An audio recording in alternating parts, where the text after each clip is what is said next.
Hi, hello, வணக்கம்.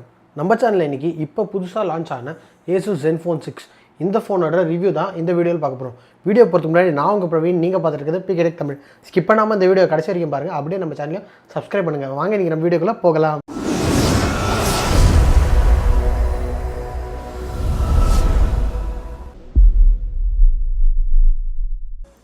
Asus Zenfone 6 இந்த phone ஒரு flagship ஃபோனுங்கிறதுனால இந்த ஃபோனில் வந்து நிறையவே ஃபீச்சர்ஸ் இருக்குது. அது என்னென்னன்றதை ஒன்று ஒன்றா பார்க்கலாம். ஃபஸ்ட்டு இந்த ஃபோனோட டிஸ்பிளே அப்படின்னு பார்க்கும்போது இந்த ஃபோனில் வந்து ஒரு 6.4 inch IPS LCD டிஸ்பிளே வந்து இந்த ஃபோனில் வந்து கொடுத்துருக்காங்க. இது பார்த்தீங்கன்னா ஃபுல் ஸ்க்ரீன் டிஸ்பிளே வந்து கொடுத்துருக்காங்க. 92% ஸ்க்ரீன் டு பாடி ரேஷியோலையும் இருக்குது. இந்த டிஸ்பிளே பார்த்தீங்கன்னா நானோ எட்ஜ் டெக்னாலஜியில் வந்து பில்ட் பண்ணியிருக்கிறதாகவும், அதே மாதிரி பார்த்தீங்கன்னா இந்த டிஸ்பிளே வந்து DCI P3 அந்த கலர் கேமெட்டுக்கு வந்து 100% கலர் வந்து மேட்ச் ஆகணும்னு சொல்லியிருக்காங்க. ஸோ கலர்ஸ் எல்லாமே ரொம்ப வைப்ரண்ட்டாகவும் ரொம்பவே நல்லாவும் இருக்குது. அதே மாதிரி பார்த்தீங்கன்னா இந்த ஸ்க்ரீன் வந்து LCD டிஸ்பிளேங்கிறனால இந்த ஃபோனில் வந்து இன்டிஸ்பிளே ஃபிங்கர்பிரிண்ட் ஸ்கேனரில் அதுக்கு பதிலாக வந்து ரியர்மவுண்ட் ஃபிங்கர்பிரிண்ட் ஸ்கேனர் தான் வந்து இதில் வந்து கொடுத்துருக்காங்க. ஸோ இந்த டிஸ்பிளே பொறுத்த வரைக்கும் ரொம்பவே நல்லாவும் வைப்ரண்ட்டாகவும் இருக்குது. ஸோ வேறு எதுவும் குறையும் சொல்ல முடியாது. ஸோ கலர்ஸ்லாம் வந்து நல்லாவே ப்ரொடியூஸ் ஆகுதுன்னு தான் சொல்லணும்.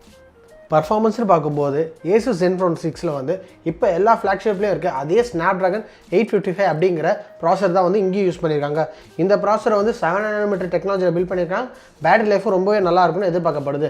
அதே மாதிரி பார்த்தீங்கன்னா கேமிங் அண்ட் கிராஃபிக்ஸ் பார்க்கும்போது இதில் வந்து Adreno 640 GB வந்து கொடுத்துருக்காங்க. ஸோ கேமிங் பர்ஃபார்மன்ஸ் ரொம்பவே நல்லாவும் ரொம்ப அருமையாக இருக்குன்னு தான் சொல்லணும். ஸோ ஓவராலாக பார்க்கும்போது இந்த Snapdragon 855 வந்து ஈஸியாக எல்லா டாஸ்க்கையும் வந்து ஈஸியாக ஹேண்டில் பண்ணும். ஸோ மொபைல் வந்து எந்த லேகும் இல்லாமல் டே டு டே யூசேஜுக்கு ரொம்ப அருமையாகவே இருக்குன்னு தான் சொல்லணும். ஸோ பர்ஃபார்மன்ஸ் பார்க்கும்போது Asus Zenfone 6 வந்து பர்ஃபார்மன்ஸும் நல்லாவே பண்ணணும்னு சொல்லலாம். கேமரா ஸ்பெசிஃபிகேஷன் பார்க்கும்போது இந்த ஃபோனில் வந்து பார்த்திங்கன்னா பின்னாடி வந்து டூவல் கேமரா செட்டப் வந்து கொடுத்துருக்காங்க. ஃப்ரண்ட்டில் வந்து செல்ஃபி செட்டப் எதுவுமே கிடையாது. மோட்டரைஸ் செட்டப்பும் எதுவும் கிடையாது. என்னன்றது நான் அப்புறமே சொல்கிறேன். பின்னாடி பார்த்தீங்கன்னா வந்து டூவல் கேமரா செட்டப் சொல்லியிருந்தேன். அது என்னென்னு பார்த்தீங்கன்னா பிரைமரி வந்து ஒரு 48 மெகாபிக்சல் Sony IMX586 அப்படிங்கிற Sony சென்சார் தான் வந்து இங்கே யூஸ் பண்ணியிருக்காங்க. ஸோ இது ப்ரொடியூஸ் பண்ணுற கலர்ஸும் ஷார்ட்ஸ் எல்லாம் வந்து ரொம்பவே நல்லா இருக்குன்னு தான் சொல்லணும். அதே மாதிரி பார்த்தீங்கன்னா செகண்டரி வந்து ஒரு 13 megapixel ultra wide angle camera 125 degree வியூவில் வந்து இது வந்து கொடுத்துருக்காங்க. ஸோ வந்து ரொம்ப அல்ட்ரா வைட் ஷார்ட்ஸ்லாம் வந்து இது மூலியமாக எடுக்க முடியும். ஸோ இது ரெண்டுத்தையும் இன்டர்போலேட் பண்ணி தான் வந்து உங்களால் வந்து போர்ட்ரேட் ஷாட்ஸ் எடுக்க முடியும்னு சொல்லியிருக்காங்க. நான் முன்னே சொல்லியிருந்த மாதிரியே இந்த ஃபோனில் வந்து செல்ஃபி கேமராஸ் வந்து தனியாக கிடையவே கிடையாது. அதுக்கு பதிலாக என்ன பண்ணுறாங்க பார்த்தீங்கன்னா பின்னாடி இருக்க ரியர் மவுண்ட் கேமரா தான் வந்து ஃப்ளிப் ஆகி செல்ஃபி கேமரா வந்து யூஸ் பண்ணுது. இது என்ன மெக்கானிசம் பார்த்தீங்கன்னா இதில் வந்து 13 gears கொண்ட ஒரு மெக்கானிசம் யூஸ் பண்ணுறாங்க. அது மூலியமாக வந்து ரியர் மவுண்ட் கேமரா வந்து ஃப்ரண்ட்டில் ஃப்ளிப் ஆகும். ஸோ இது மூலியமாக வந்து நீங்கள் செல்ஃபி ஷாட்ஸ் எடுக்கும்போது செல்ஃபி ஷாட்ஸும் ரொம்பவே நல்லாவே வருதுன்னே சொல்லலாம். RAM அண்ட் இன்டர்னல் ஸ்டோரேஜ் பார்க்கும்போது இந்த Asus Zenfone 6 வந்து பார்த்தீங்கன்னா 3 வேரியன்ட்ஸ் வந்து வருது. அதில் பார்த்தீங்கன்னா 6 GB RAM 128 GB internal storage, 8 GB RAM அதுக்கப்புறம் 128 GB இன்டர்னல் ஸ்டோரேஜ், அதே மாதிரி 8 GB RAM 256 GB internal storage அப்படிங்கிற 3 வேரியன்ட் வருது. இதில் பார்த்தீங்கன்னா வந்து 3 ஸ்லாட்ஸ் கொடுத்துருக்காங்க. என்னென்னு பார்த்தீங்கன்னா 2 ஸ்லிம் ஸ்லாட்ஸ் அதுக்கப்புறம் வந்து ஒரு டெடிகேட்டட் மைக்ரோ SD ஸ்லாட் வந்து இந்த ஃபோனில் வந்து கொடுத்துருக்காங்க. இதில் வந்து பார்த்தீங்கன்னா 1 TB வரைக்கும் நீங்கள் வந்து SD கார்டு சப்போர்ட் வந்து இதில் வந்து கொடுத்துருக்காங்க. ஸோ வந்து 1 TB கார்டு வந்து நீங்கள் இதில் வந்து போட முடியும். இது ஒரு நல்ல விஷயமே சொல்லலாம். அதே மாதிரி பார்த்தீங்கன்னா இந்த ஃபோன் வந்து பார்த்தீங்கன்னா Android 9 Pieல வந்து இது ரன் ஆகும்னு சொல்லியிருக்காங்க. அதே மாதிரி Zen UIல வந்து இது வந்து வரும்னு சொல்லியிருக்காங்க.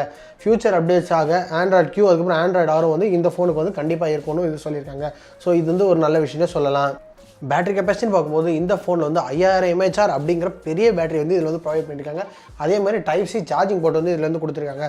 இது கூடவே பார்த்தீங்கன்னா Qualcomm குயிக் சார்ஜ் 4 சப்போர்ட் வந்து இந்த ஃபோனில் இருக்குது. ஸோ 18 watt ஃபாஸ்ட் சார்ஜர் வந்து இதில் வந்து கொடுத்துருக்காங்க. ஸோ இது மூலியமாக வந்து இந்த பேட்டரி வந்து வேகமாகவும் சார்ஜ் பண்ண முடியும்னு சொல்லியிருக்காங்க.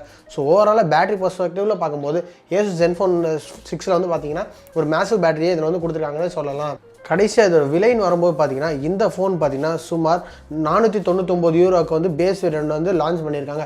ஸோ இந்திய மதிப்பில் வந்து இது சுமார் 40,000 ரூபா. ஆனால் வந்து இந்தியாவுக்கு வரும்போது இதோட ப்ரைஸ் செக்மெண்ட் வந்து ரொம்ப அக்ரெசிவாக கம்மி பண்ணுவாங்க தான் எதிர்பார்க்குறேன். இந்த ஃபோன் பார்த்தீங்கன்னா நிறையாவே ஃபீச்சர்ஸ் இருக்குது. ஃப்ளிப் கேமரா இருக்குது. அதே மாதிரி பார்த்தீங்கன்னா வந்து ஸ்டீரியோ ஸ்பீக்கர்ஸ் கொடுத்துருக்காங்க. ஸோ வந்து செல்ஃபி கேமராலேயே வந்து நீங்கள் 4K 60 frames வரைக்கும் எடுக்க முடியும். ஸோ ஷார்ட்ஸ்லாம் ரொம்ப அருமையாக இருக்குது. இன்னும் நிறையா ஃபீச்சர்ஸ் இந்த ஃபோனில் இருக்குது. ஸோ இந்த ஃபோனை வந்து இன்னும் விலை மலிவாக வந்து இந்தியா கொண்டு வந்தாங்கன்னா ரொம்ப வருதுன்னு நான் சொல்லுவேன். ஸோ அவ்வளோதான் இந்த வீடியோ. இப்போ பார்த்தா இந்த Asus Zenfone 6 ரிவ்யூ வந்து உங்களுக்கு பிடிச்சிருந்தால் லைக் பண்ணுங்கள், ஷேர் பண்ணுங்கள். கீழே இருக்க கமெண்ட் செக்ஷனில் உங்களோட கருத்துக்களை மறக்காமல் சொல்லுங்கள். மேலும் இதே மாதிரி டெக் அன்பாக்சிங் மற்றும் டெக் ரிவ்யூஸ் தெரிஞ்சுக்கிறதுக்கு பிகேடெக் தமிழ் சேனலை சப்ஸ்கிரைப் பண்ணுங்கள். கூட இருக்க பெல் ஐக்கானையும் கிளிக் பண்ணுங்கள். இதே மாதிரி இன்னொரு வீடியோவில் நான் உங்களை சந்திக்கிறேன். அது வரைக்கும் பாய்.